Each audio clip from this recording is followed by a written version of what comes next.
This is the 13th lecture of modern physics. Today we will discuss about Schrödinger time dependent wave equation. It is very important to know about some of the features before lecture. First of all, keep in mind that Schrödinger time dependent wave equation is for the low velocities of the light particle. If the velocity of the particle is high, then it will take the particle to an infinite distance. So, because of the infinite distance, we cannot evaluate the value of the light particle. If the wave function is zero, it means light particle does not even exist. So, we have one case left, and that is whether the wave function is finite or well defined. Thus, the wave function will be called real body and we will be able to differentiate it. For this reason, Schrödinger time dependent wave equation is also called differential equation. For all these informations, watch lecture number 5, lecture number 6. Let's start with the lecture. हमने Schrodinger की जो time dependent wave equation है ये मालूम करनी है। इस wave equation को मालूम करने के लिए हम कुछ कंसिडरेशन करेंगे। वो कंसिडरेशन ये होगी कि हम एक फ्री पार्टिकल जो कि फ्री स्पेस में with a mass of m move कर रहा है वो हमने लेना है। उस पार्टिकल के ऊपर एक फोर्स एक्ट कर रही है F जो कि एक्चुअली उस पार्टिकल की एनर्जी के ऊपर एक्ट कर रही है। उस पार्टिकल की जो एनर्जी है, टोटल एनर्जी, वो हमें आइंस्टाइन की एनर्जी इक्वेशन से मिलेगी जो कि हम E equal to kinetic energy plus potential energy की फॉर्म में लेंगे। यहाँ पर हम काइनेटिक एनर्जी T को कंसिडर करेंगे और पोटेंशियल एनर्जी V को कंसिडर करेंगे। क्योंकि पार्टिकल फ्री स्पेस में है इसलिए वो 3 कोऑर्डिनेट बनाएगा x, y और z। और श्रोडिंगर की ये इक्वेशन टाइम डिपेंडेंट है तो टाइम का पैरामीटर t भी इस पार्टिकल की पोटेंशियल एनर्जी के साथ इन्वॉल्व होगा। इसको आगे सॉल्व करते हैं। हमें पता है कि काइनेटिक एनर्जी हाफ mv² होती है।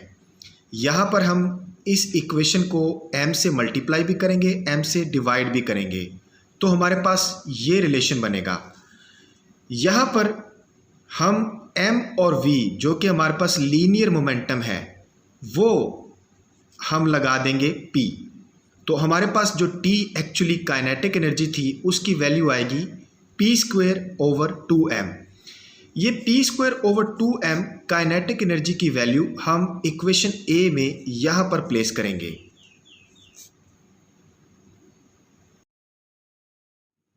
अब इक्वेशन a जो है वो हमारे पास इस फॉर्म में हमें नज़र आएगी। इक्वेशन a को जब हम इस फॉर्म में कन्वर्ट करेंगे तो पार्टिकल एक्चुअली वेव एसोसिएट करेगा, यानी कि ये जो पार्टिकल की एनर्जी इक्वेशन थी ये एक्चुअली वेव जनरेट कर रही है। यहाँ पर ये उसकी काइनेटिक एनर्जी का एलिमेंट है और ये उसकी पोटेंशियल एनर्जी का एलिमेंट है। तो हमारे पास ये दो ही चीज़ें चाहिए होती हैं वेव को जनरेट करने के लिए।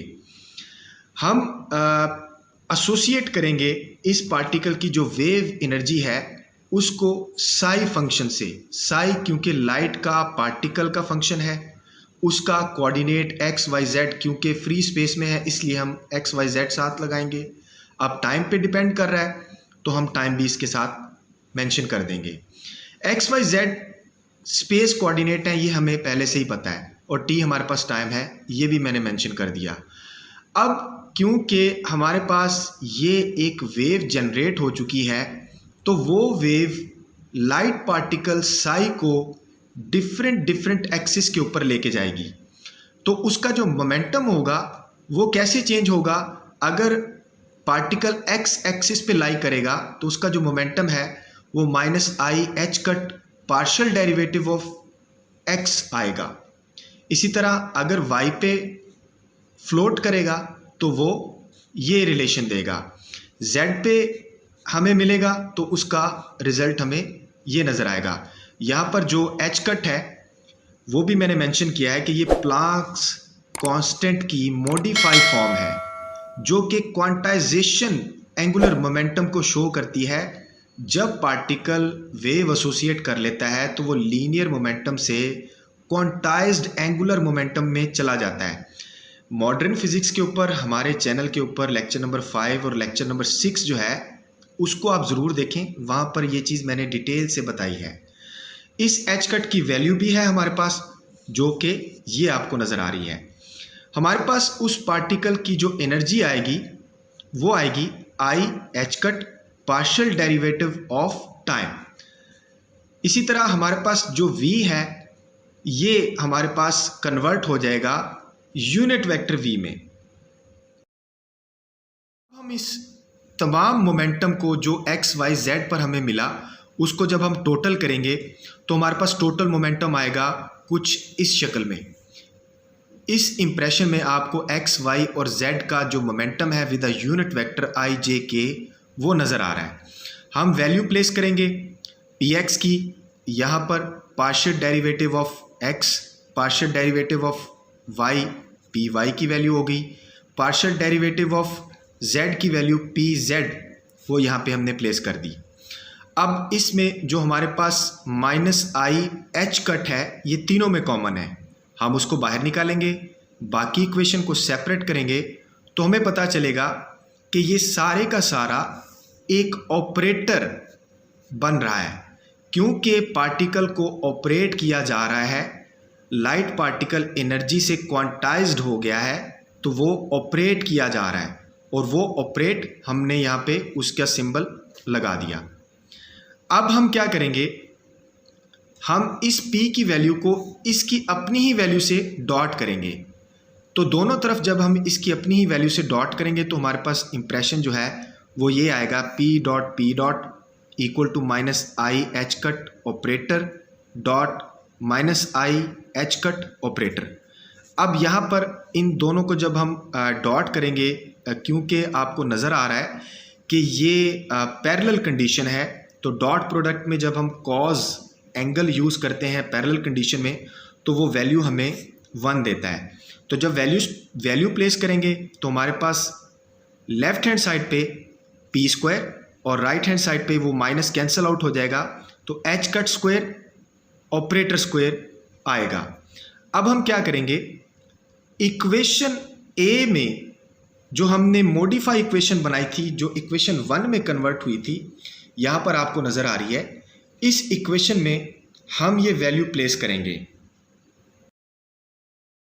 इक्वेशन 1 में ये वैल्यूज़ प्लेस कर देंगे तो हमारे पास जो रिलेशन आएगा इक्वेशन 1 का वो ये होगा।